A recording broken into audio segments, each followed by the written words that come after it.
SWP అనేది చాలా popular అయిన వర్డ్. ఎస్ఐపి తర్వాత సిస్టమాటిక్ విత్‌డ్రావల్ ప్లాన్ అనేది ఒక బెస్ట్ సొల్యూషన్ అని ప్రతి ఒక్కరు మాట్లాడుకుంటున్నారు. సో, ఎస్‌డబ్ల్యూపీ అంటే ఏం లేదండి. ఇప్పుడు మీరు మ్యూచువల్ ఫండ్‌లో ఏదైతే ఇన్వెస్ట్‌మెంట్ చేస్తారో, ఎస్ఐపి రూపంలో చేసినప్పుడు మన సిస్టమాటిక్‌గా మనకి ఎలాంటి ఇన్వాల్వ్‌మెంట్ లేకుండా మన అకౌంట్ నుంచి అమౌంట్ అనేది డెబిట్ అయిపోయి మీ మ్యూచువల్ ఫండ్‌లో ఇన్వెస్ట్‌మెంట్ అవుతుంది. ఈ ఎస్‌డబ్ల్యూపీ అనేది ఎగ్జాక్ట్‌లీ ఆపోజిట్ అన్నమాట. సో, మీ దగ్గర ఒక పెద్ద కార్పస్ ఉన్నప్పుడు ఫర్ ఎగ్జాంపుల్ మీరు రిటైర్ అయ్యారు. లేదా ఏదైనా ప్రాపర్టీ అమ్మగా మీకు కొంత డబ్బు అనేది వచ్చింది. ఇప్పుడు మీకు ఆ డబ్బు అనేది మీకు అందుబాటులో ఉండాలి మరియు పెరగాలి. ఇలాంటి సందర్భం అంటే మనకు కంప్లీట్‌గా ఫ్యూచర్ కోసం వదిలేసేలాగా ఉండవు.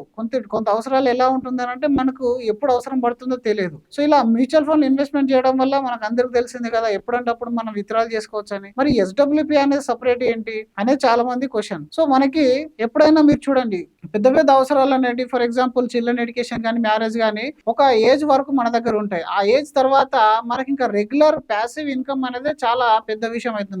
సో, మనకి పాసివ్ ఇన్‌కమ్ గనుక ఉన్నట్టయితే మనకు మిగతా అవసరాలన్నీ పెద్దగా బాధించవు. సో, ఎస్‌డబ్ల్యూపీలో మనం మంత్లీ ఎస్ఐపీలో ఎలాగైతే ఇన్వెస్ట్‌మెంట్ చేస్తామో ఎస్‌డబ్ల్యూపీలో ఆ విధంగా విత్‌డ్రావల్ చేస్తామన్నమాట. సో, ఇక్కడ యావరేజ్‌గా మనకొక 6% 7% వరకు విత్‌డ్రావల్ అనేది సజెస్ట్ చేస్తాము. సో, ఎస్‌డబ్ల్యూపీలో మీరు ఎంత కావాలన్నా విత్‌డ్రావల్ అనేది చేయొచ్చు. అసలు ఎస్‌డబ్ల్యూపీలో మనం ఇన్వెస్ట్‌మెంట్ చేసిన అమౌంట్ అనేది ఎక్కడికెళ్తుంది? సో, ఎస్ఐపీలో చేసినా, ఎస్‌డబ్ల్యూపీలో మీరు ఇన్వెస్ట్‌మెంట్ చేసినా ఎండ్ ఆఫ్ ద డే అది ఎళ్ళేది స్టాక్ మార్కెట్‌లోకే. కానీ ఎస్‌డబ్ల్యూపీలో ఎస్పెషల్‌గా చేయడానికి కారణం ఏంటంటే ఇందులో కొంచెం సేఫ్టీ ఉన్న ఫండ్స్‌ని తీసుకుంటారు. అంటే హైబ్రిడ్ గాని, బ్యాలెన్స్ అడ్వాంటేజ్ ఫండ్స్ గాని తీసుకుంటారు. సో, ఇందులో ఈక్విటీ ప్లస్ డెట్ రెండిటి కాంబినేషన్ అనేది ఉంటుందన్నమాట.